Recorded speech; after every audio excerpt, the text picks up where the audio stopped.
Bismillahirrahmanirrahim. Assalamualaikum warahmatullahi wabarakatuh. Ismi Amelia Khusnul Fadilah. Fa'al'an ana ma'a sadiqati ismuha Rizkia Rosanda. Fanahnu min firqa at-thaniyah. Wa nahnu al'an sanubayyin an tara'iku tadrisil lugha al-arabiyyah. Tara'iku tadrisil lugha al-arabiyyah kathir jiddan. Fa'al'an nahnu sanubayyin ثلاثا فقط. الأول يعني طريقة السمعية الشفوية، الثاني الطريقة الاتصالية، ثم الآخر الطريقة الانتقائية. الأول يعني طريقة السمعية الشفوية. Nah, dalam bahasa Indonesia, tariqah sam'iyah asy-syafawiyah ini berarti metode. Tariqah yang berarti metode, as-sam'iyah asy-syafawiyah diartikan dengan audiolingual. Jadi tariqah as-sam'iyah asy-syafawiyah dalam bahasa Indonesia berarti metode audiolingual. Metode audiolingual ini lahir dari dua hal. Yang pertama adalah bahasa. Dari bahasa tersebut seseorang bisa menyimak, yang pada nantinya dari menyimak tersebut seseorang akan mampu berkomunikasi dengan orang lain. Maka kemampuan untuk menyimak yang kemudian dikomunikasikan itu dapat dipercaya dapat menyalurkan informasi dari satu ke orang lainnya. Maka dari sini lahirlah metode yang bernama metode audiolingual. Ciri audiolingual yang pertama, seperti yang kita lihat, bahwa bahasa itu adalah berupa lisan, berupa ucapan. Nah, maka bukan tertulis, melainkan dari lisan. Yang kedua adalah dari metode ini melahirkan keterampilan-keterampilan seperti keterampilan mendengar dan keterampilan berkomunikasi. Nah, ciri yang ketiga adalah bahasa itu adalah bersumber dari penutur aslinya. Nah, misalnya bahasa Arab, maka lahir atau kita dapat belajar mempelajari bahasa Arab itu dari penutur aslinya, yakni dari negara Arab. Ciri yang kelima adalah kita akan belajar tentang mufrad atau asal kata, karena pada nantinya akan berkembang menjadi kata-kata yang lain, maka kita harus tahu dulu asal mufrodat tersebut. Nah, ciri yang selanjutnya adalah memarisa al-lughah atau mempraktekkan banyak-banyak latihan berbahasa, karena audiolingual ini adalah kemampuan untuk menyimak yang kemudian berkomunikasi, maka diusahakan banyak-banyak latihan. Yang selanjutnya adalah mufrodah fi adadin mahdudah, yakni mufrodatnya itu terbatas karena banyak berupa kalimat langsung atau kalimat yang menunjukkan atau dapat dipraktekkan secara langsung. Ciri selanjutnya adalah ta'tamidu ala mubtada as-suyu' fi taqdimu al-ma'rifah wat tarkib. Kita juga harus memperhatikan tarkib-tarkibnya.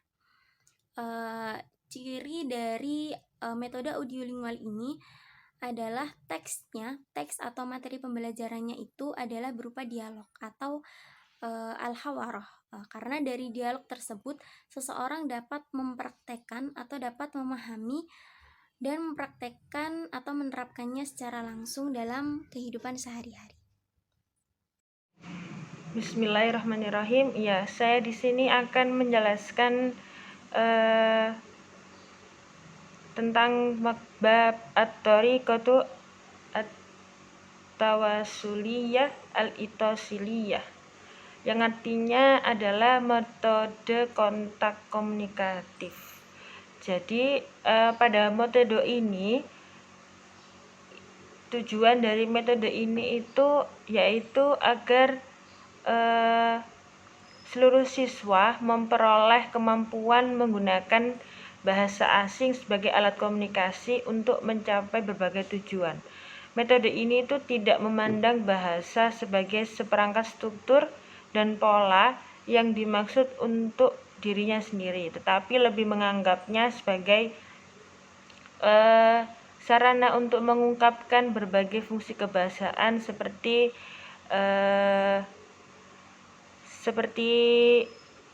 meminta, memohon, memerintah, melarang, menggambarkan, dan melaporkan. Jadi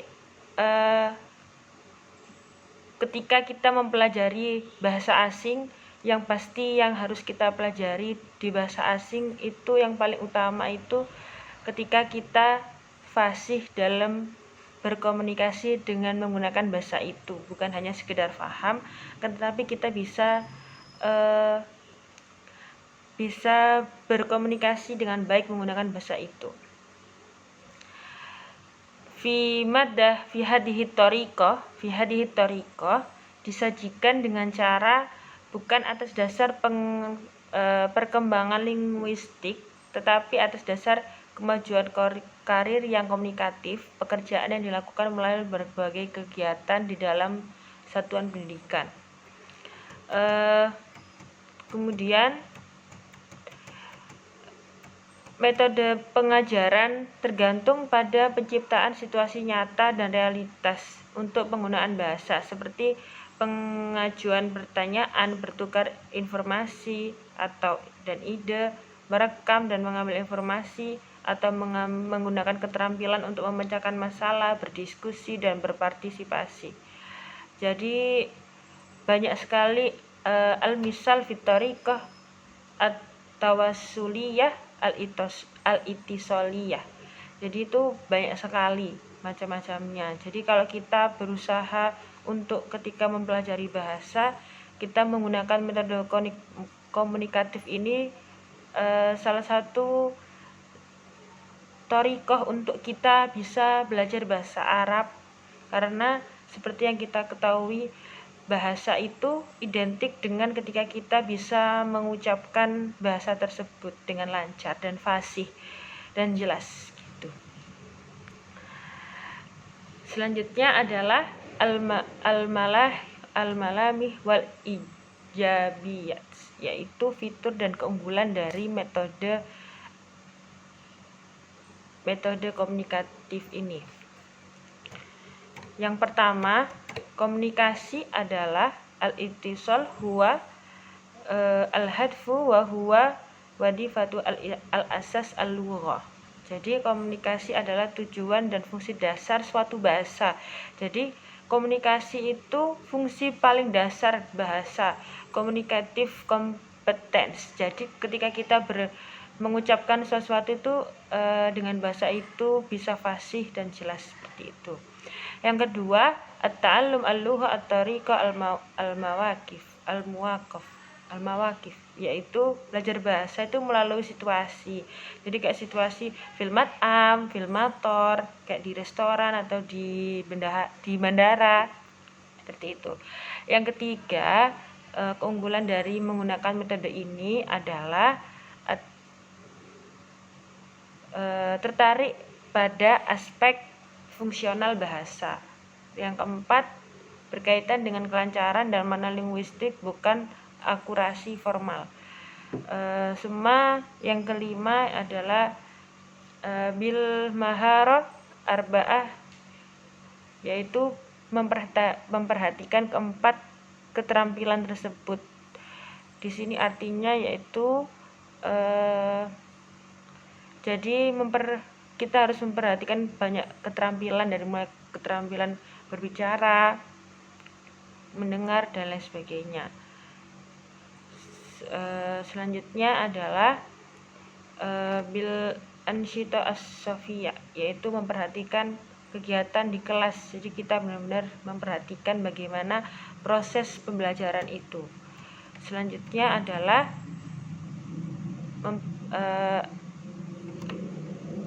yaitu bil wasail, yaitu memperhatikan sarananya. Jadi ketika kita belajar pakai komunikatif itu kan berarti kita harus mempunyai sarana ketika berbicara itu dengan jelas, harus yang bagus gitu. Selanjutnya adalah berkaitan dengan metode ini, yaitu bisa membagi tuqasim at-tulab ila majmu'ah. Jadi itu kayak kita membagi kelompok-kelompok seperti itu, membagi kelompok-kelompok dalam pembelajaran, supaya beberapa kelompok itu bisa, salah satu kelompok bisa berkomunikasi dengan baik. Bagaimana caranya? Contohnya kita lagi sedang membicarakan tentang suatu tempat seperti di bandara. Jadi itu kita berusaha untuk komunikasi yang bagaimana kita berbicara ketika di bandara dengan menggunakan bahasa Arab atau ya bahasa Arab. Selanjutnya yang ke-9 yaitu dengan mendorong upaya menghubungi tidak peduli seberapa salah atau gayanya mereka. Jadi berpusat pada siswa bukan guru. Jadi kita nggak boleh menghujat anak sampai ketika anak itu salah mengatakan kamu itu salah, kamu itu gini, tidak boleh. Tapi kita harus berusaha untuk mendorong mereka untuk pede dalam berkomunikasi dengan menggunakan bahasa Arab. Selanjutnya adalah asilabiyat, yaitu negatifnya dari menggunakan metode ini. Yang pertama adalah banyaknya aplikasi atau sejumlah besar kegiatan dapat menyebabkan penyebaran. Jadi itu masih banyak mungkin aplikasi-aplikasi atau sejumlah besar kegiatan itu masih kayak dalam menyebabkan penyebaran gitu. Yang kedua yaitu konsep komunikasi sebagai guru yang terbatas pada aspek lisan. Jadi kadang kita sebagai seorang guru itu masih ketika berkata atau mengucapkan suatu kalimat dalam bahasa Arab itu masih ada yang salah dari mahrujul huruf dan lain sebagainya, kadang kurang jelas atau kayak gitu, pakai nada masih nada Jawa dan lain sebagainya. Dan itu masih biasanya kelemahan seorang guru ketika mempraktekkan berbicara bahasa Arab. Selanjutnya kegagalan yang nomor 3 adalah ada mutakwi maharat bisyakli murotib, kegagalan untuk menjanjikan keterampilan secara teratur. Jadi kayak biasanya masih amburadul seperti itu. Terus selanjutnya yaitu yang nomor 4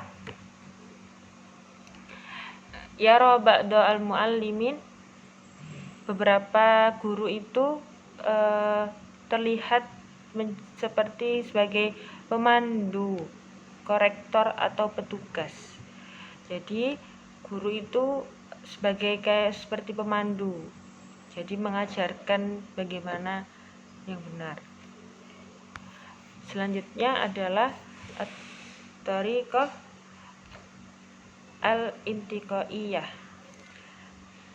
Maksud dari thariqah al-intiqaiyah ini adalah metode selektif. Jadi maksudnya bihadhihi thariqah annal mudarris, jadi pemilik metode ini guru itu bebas menggunakan metode yang sesuai dengan siswanya. Jadi mereka itu berhak menggunakan cara ini atau itu.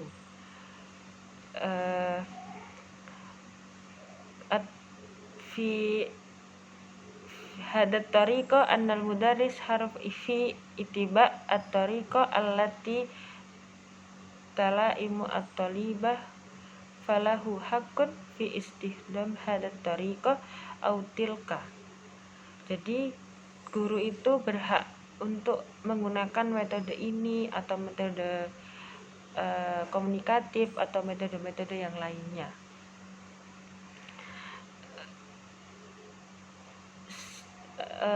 Pada metode ini juga dianggap cocok untuk situasi pendidikan karena ia dapat mengikuti salah satu metode tata bahasa dan metode terjemah. Ketika suatu pengajar salah satu keterampilan bahasa, kemudian mereka memilih salah satu pakai metode audio oral dalam situasi lain. Jadi walaupun nanti kita sebagai seorang guru, kita harus bisa menyesuaikan sekiranya murid kita itu cocok dengan metode apa, karena setiap masing-masing siswa itu, setiap pembelajaran itu pasti ada cara metodenya sendiri. Ada yang mungkin harus dengan metode ceramah atau metode komunikasi atau metode selektif ini dan lain sebagainya. Itu saja, selanjutnya akan dijelaskan oleh teman saya.